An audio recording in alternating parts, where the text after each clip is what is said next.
นี่พี่น้องเลยเฮ็ดเนี่ยเป็นคนจับ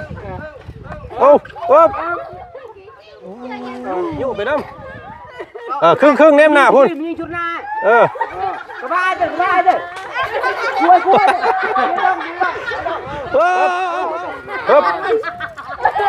เฮ็ด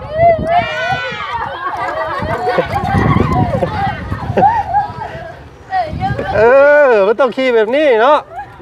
นี่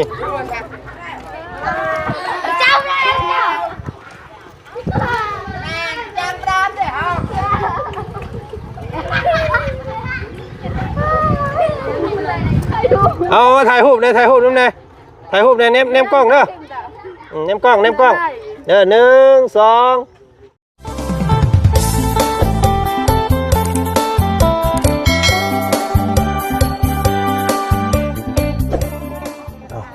เสียงห้องโห่แซวอยู่พี่น้องเอ้ยตัดภาพบรรยากาศมาทางที่เนาะพ่อตู้7 ปีเพิ่นถือรางวัลที่1พี่น้องเอ้ยมื้อนี้เนาะเสียงห้องเสียงโห่กันสนั่นอยู่เฮ็ดเฮ้ยไปหมดเมียผู้ลึงไว้บ่ผัวมันถีบเฮ็ดตายคักบาดนี่พี่น้องโอ้โอ้ยเป็นตายใช่ได้ยังมาเขียวชิวออกอีกกูจัก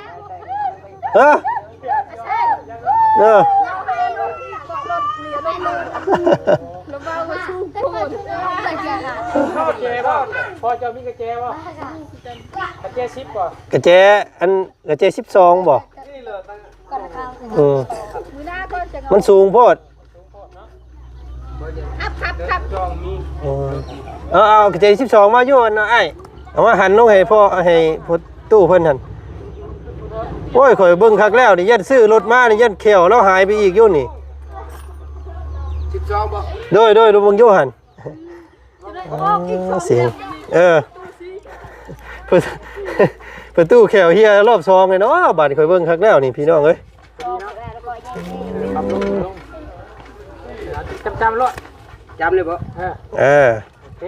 แล้วไปใช้ได้รถเลยเพื่อนก็บ่แล้วเลยเนาะ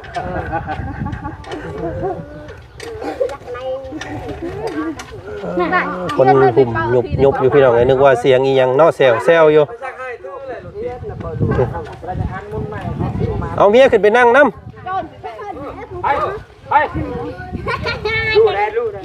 เสร็จเรียบร้อยบาทเนี่ยเบิ้งครับแล้ว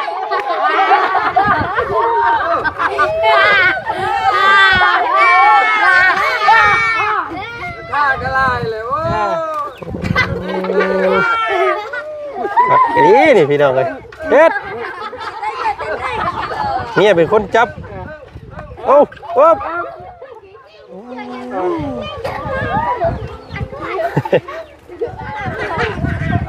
เป็นแต่รอดอยู่บ่เนาะนี่พี่น้องไงเนาะตาสิขี่เป็นอยู่บ่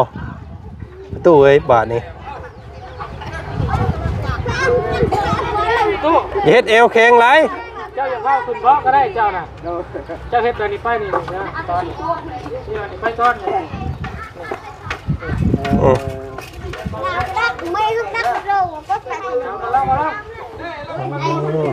สบายดีโอ้ได้รถถีบใหม่มื้อนี้เนาะมาขึ้นน้ำยู่น้ำผัวผู้ไปมาอยู่ต่อนี่ทางน้องหลานน้อยเพิ่นเนาะมายินดีนำเราเนาะดีใจน้ำประตูได้รถถีบมื้อนี้พี่น้องเอ้ยจักรยานดีท่อบ่เอาสีแดงมาให้เราเนาะจักรยานสีแดง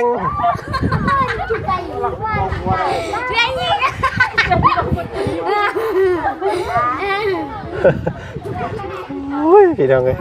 พากันคำกันซะนั่นเนาะว่าอะไรเราบ่เคยขี่จักเทื่อแต่เกิดเนาะขี่นี่เป็นยาตายอย่างหัวเรียบร้อยระวังไข่แตกเด้อระวังไข่แตกได้หั่นพูดเจอไม่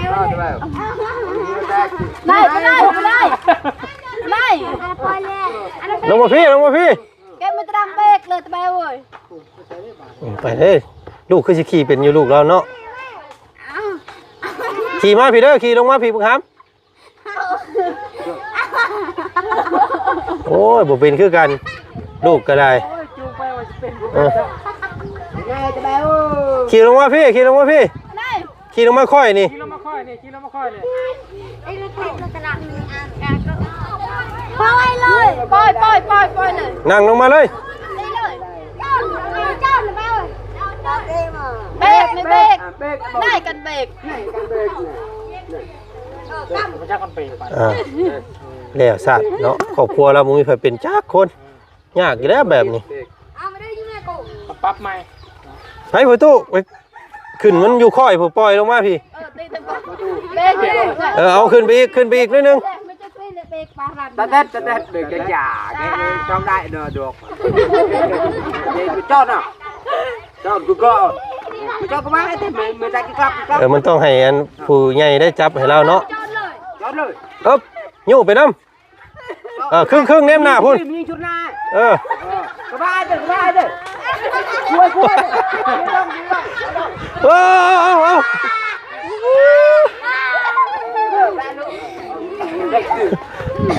แล้วแบบนี้บ่ได้เนาะ ใส่เวลาโดน พัวเด้เนาะเราก็หลายปีเนาะบ่เคยจับบ่เคยขี่จักเทื่อ cua cọ บ่ตีเราได้นี่พี่น้องเอ้ย cua cua cái này chưa đó đấy เฮ็ดบ่โอ้ยขออนุญาตไข่เราแตกก็พอแห้ง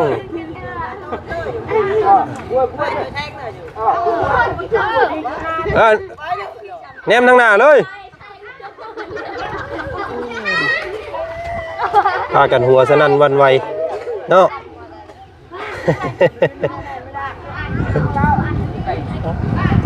เอาให้เพิ่นเฮียนขี่แป๊บหนึงพี่น้องทางว่าจันทร์สรุปเบิ่งเฮือนเราก่อนเนาะเฮือนก็งามบาดนี้พี่น้องเอ้ยโธ่เนาะเอาทักทายสบายดีบรรยากาศตอนค่ำๆเนาะเอามื้อนี้พากันมายินดีและดีใจนำประตูเลียเนาะประตู7 ปีมีเฮือนหลังงามพี่น้องเอ้ยเนาะสีไม้สักทองอย่างดีเนาะแล้วก็พร้อมมีรถจักรยานขี่เนาะก็โอ้ยพี่น้องเอ้ยเนาะก็ถือว่าบาทศาสนาของประตูเพิ่นเนาะได้เฮือนก็งามรถก็มีขี่บาทนี่พี่น้องเอ้ยเฮือนก็ทรงแบบว่างามเนาะลึเลยพี่น้องเอ้ยยังบ่ทันได้ลบเนาะ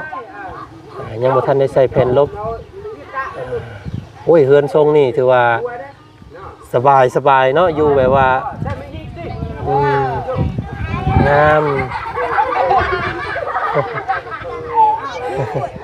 พากันหัววัดบ้านพี่น้องเลยเนาะดีใจน้ำประตูแล้วก็หัวเราะเพราะว่าเมียกับบ่ขี้บ่เป็นผัวกับขี้บ่เป็นเฮ็ดจะได้บาทเลย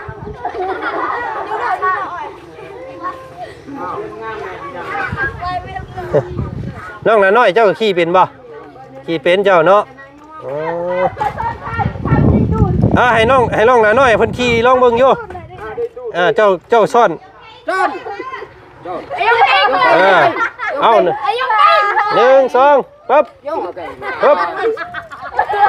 เฮ็ด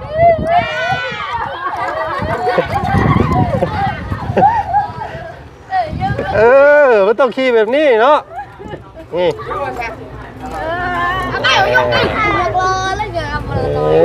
พี่น้องคนขี่เป็นต้องแบบซี่เนาะโอ้ยันแต่รถมุนก่อนเพราะแล้วสิมีคนเป็นนี่เนาะพี่น้องเนาะ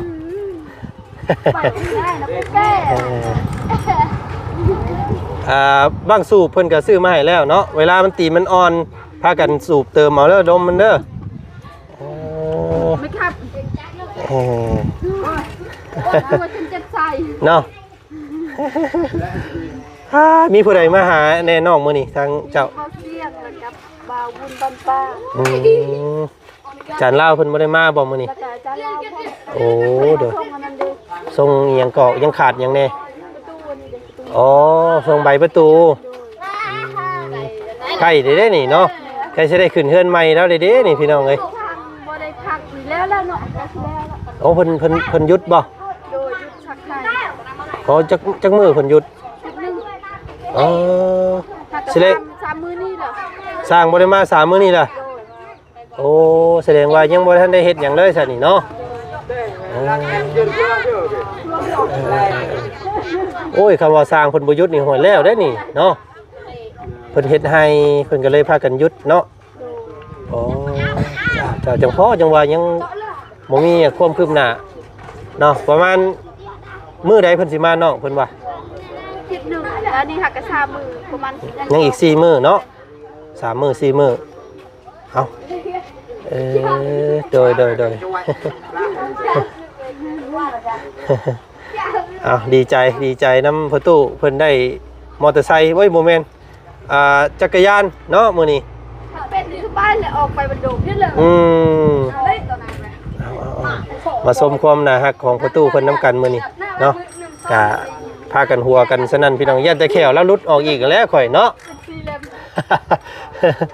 เอ้ยเอาพี่น้องเอ้ยกะติดตามเบิ่งเนาะใกล้สิแล้วแล้วเฮือนหลังนี้ก็ได้ยังเหลือแต่ขั้นตอนติดผาเสื้อล่าใส่ปุ๊บแล้วก็ลบ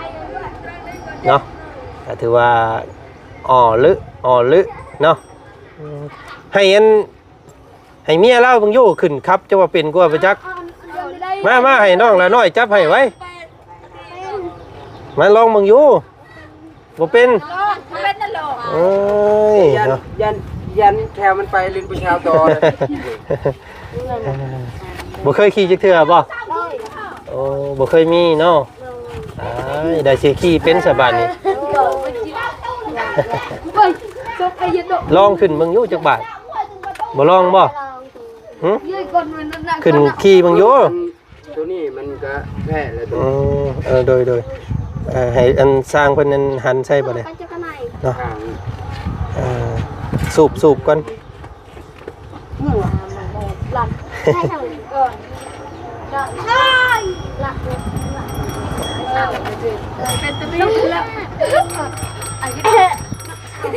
ม่วนบ่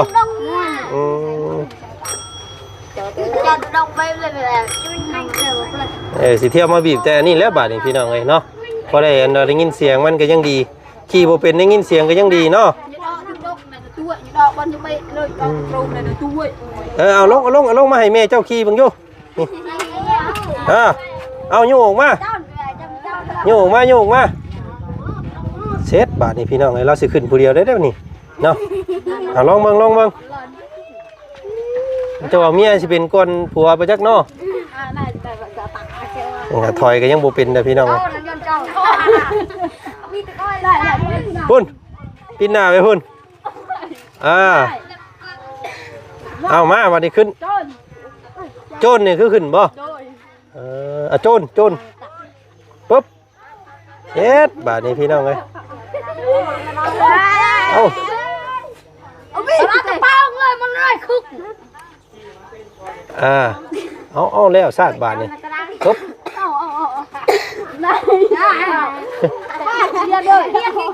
ยับเลยลูกหล่ะยับทางนั้นปุ๊บไปผู้แนมหน้าพุ่นปุ๊บเอาเดี๋ยวกันบาดนี่ได้ที่ตูนน่ะเนาะอ้าวชนทาย ได้แต่ซ่อนท้ายแล้วสันนิพี่น้องเอ้ยเนาะปุ๊บระวังมันเกี่ยวเข่าเด้อ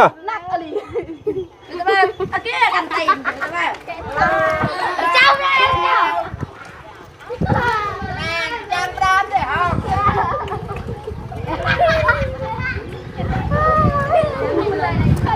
เอาถ่ายรูปในถ่ายรูปน้ำในถ่ายรูปในเนมกล้องเด้อ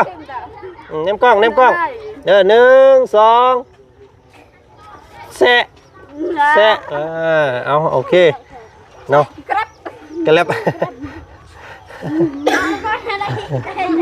เอาให้น้องน้อยสอนเพิ่นเด้อเอาพี่ดอกเลยกะถือว่าเป็นสิ่งที่เซอร์ไพรส์อย่างยิ่งเลยเนาะมื้อนี้บ่เคยพบพ่อแบบนี้จักเทื่อแล้วพี่น้องเอ้ยเนาะบ่ค่อยมีมันเราก็ได้งามอีหลีนี่พี่น้องเอ้ยเนาะคักกะลีเนาะก็ถ่ายทำให้พี่น้องเบิ่งรอบๆเพื่อนเราเบิ่งก่อนพี่น้องเอ้ยโอ้เนาะ เอาพี่น้องกะมื้อนี้เนาะถือว่ามีรางวัลของขวัญอันแปลกสำหรับครอบครัวของประตู7 ปีเนาะกำลังมีสิ่งดีๆเข้ามาเนาะนั่นก็คือเฮือนแล้วก็รถบัดนี้พี่น้องเนาะเฮือนนี่ก็ใกล้สำเร็จแล้วแหละเนาะถ้าเฮ็ดนี่ก็บ่ฮอดอาทิตย์ก็สำเร็จแล้วพี่น้องเอาจังไดก็ขอบพระคุณทางผู้ใหญ่ใจดีทุกท่านที่ให้เกียรติติดตามนะฮักแพงครอบครัวของเราเนาะเอาพี่น้องเลยกะผ่านทั้งช่องของบ่าวเคยหล่าเพิ่นเนาะบ่าวเคยหล่าเพิ่นมามอบให้เนาะกะดีใจแทนเนาะ เอาเนาะสำหรับคลิปนี้ทางบ่จันกะบ่มีหยังหลายพี่น้องเอ้ยมาทักมาทายเนาะขึ้นไปเบิ่งไปส้มทั้งเฮือนของเราต่อเนาะสิเป็นยังไงใบประตูประต่างมาครบหรือบ่เนาะพี่น้องเนาะผู้พี่น้องเอ้ยเพิ่นได้ของฝากจากอันเบาบุญเพิ่นเนาะโอ้ยตะกู้กันเนาะโตยังอยู่บ่ไข่มันแตกแล้วไปจักไข่จากแล้ว เห็นว่าอันขี่รถเมื่อกี้นี่นั่งไข่ตัวเองแตกแล้วไปจักพี่น้องเอ้ยเนาะ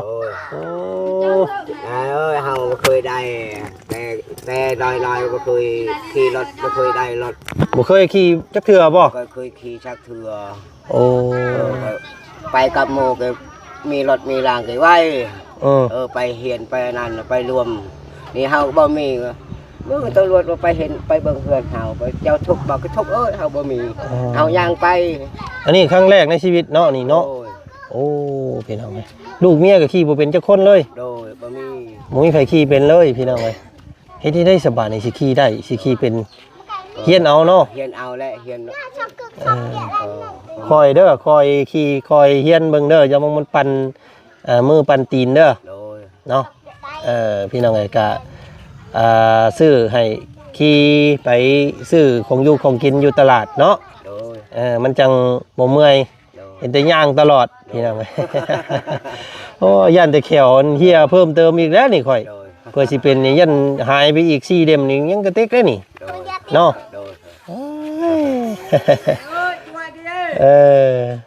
เอาสร้างเพิ่นบ่ได้มาจักมื้อแล้วนี่8 มื้อแล้ว8 มื้อแล้วเว้ยพี่น้องเอ้ยเนาะทางน้องละน้อยเพิ่นบอกว่า3 มื้อเนาะเพิ่นบ่ได้มามันว่าไป3 มื้อนี่8 มื้อนี่แหละบ่เห็นเอาเพิ่นไปเฮ็ดให้บ่เพิ่นไปนำเข้าก็ชักให้กันแล้วให้ไปอยู่นี่เลยก็ว่ามาเฮ็ดนี่แล้วป่านนี้เนาะแล้วเอาพี่น้องเอ้ยเพิ่นก็มีเวียกมีงานทางนั้นก็ได้เนาะก็คอยท่าเพิ่นนี่แหละนั่งตรุมตารางท่าเนาะ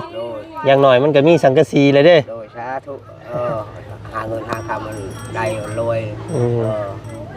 อย่าเจ็บอย่าใครไปเอาเลยดีใจแหละดีใจแห้งบ่มื้อนี้ใจแห้งลูกเมียก็สิพากันสิเอาไว้ใช้มื้อแรงอย่างคนรักได้มื้อแรงสิเอาไว้ใช้เอาขึ้นไว้ทั้งเฮือนบ่เอาไม้เฮือนเฮาพูนเฮานอนนี่แหละเอาเมียงผูกไว้เด้อเอาเสื้อขาวผูกใส่กกเสาไว้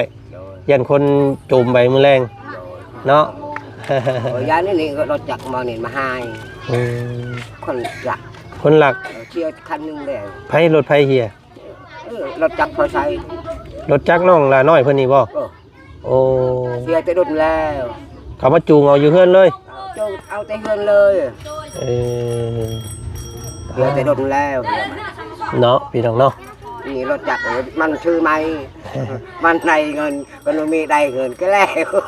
แต่แม่เฮาก็เตะเกิดเตะน้อยก็ได้รถอุ้ยใครก็เตะก็เพิ่นรักไปแล้วนี่แม่นแล้วเลยเนาะแล้วเลยเงินเข้าก็บ่มีเอาดีใจน้ำเด้อเนาะมื้ออื่นสิมาหาใหม่อีกเด้อเนาะได้ปิ้งไก่กินแล้วได้รถไปแล้วเนาะมื้อนี้โอ้ยนอนพันดีเด้อมื้อแรงเด้อเนาะดีใจนำดีใจมื้ออื่นมื้อฮื้อมาให้เป็นเด้อบัดนี้อยากให้ขี่ให้เบิ่งเด้เนาะมีหยังอยากบอกกันผู้ใหญ่เพิ่นบ่ผู้ที่เพิ่นซื้อให้นี่เอาขอบใจเพิ่นอีกเทื่อนึงแน่ผู้เพิ่นซื้อรถให้เนาะอวยพรให้เพิ่น ขอเอ้ยเอาได้รถได้ลางนี่รถทีบเฮาถูกหยาดให้เจ้าชอยเฮาเจ้าหาเงินหาคำอนรวยไปตลอดปลอดภัยอย่าเจ็บอย่าใครอนอยู่มีให้อนได้ลื่นกว่าเฮานี่แหละสาธุเนาะรวยแล้วก็ให้รวยยิ่งขึ้นอีกเนาะรวยยิ่งขึ้นอีกก็ลอยไปเลยได้ลูกได้เต้าแล้วอย่าเจ็บอย่าใครไปตลอดปลอดภัยเลยหาเงินหาคำมันรวย เอาดีใจนะมื้อนี้ไปป้าก่อนเนาะสบายดีใต้เอานี่เมื่อให้ลูกซะให้เพิ่นกินแรงเด้อไปมื้อนี้ไปป้าแล้วพี่น้องไงเนาะทางพวกเฮาก็มาเบิ่งความน่าฮักของพ่อตู้7 ปีเนาะมื้อนี้หัวเราะกันทั้งหมู่บ้านเด้อพี่น้องเอ้ยเนาะบ่เคยเห็นน้องลูกหลานเพิ่นก็บ่เคยเห็นเนาะพ่อตู้เพิ่นก็บ่เคยขี่บ้าว่าซั่นพี่น้องเอ้ยเนาะกลุ่มขมุมกันเมื่อกี้นี่ก็เกือบแขวเหี้ยไปอีกว่าซั่นเนาะเอาดีใจนำประตูได้หลายเนาะมื้อนี้ไปแล้วพี่น้องสบายดีหมดสุขุสุคนไปก่อน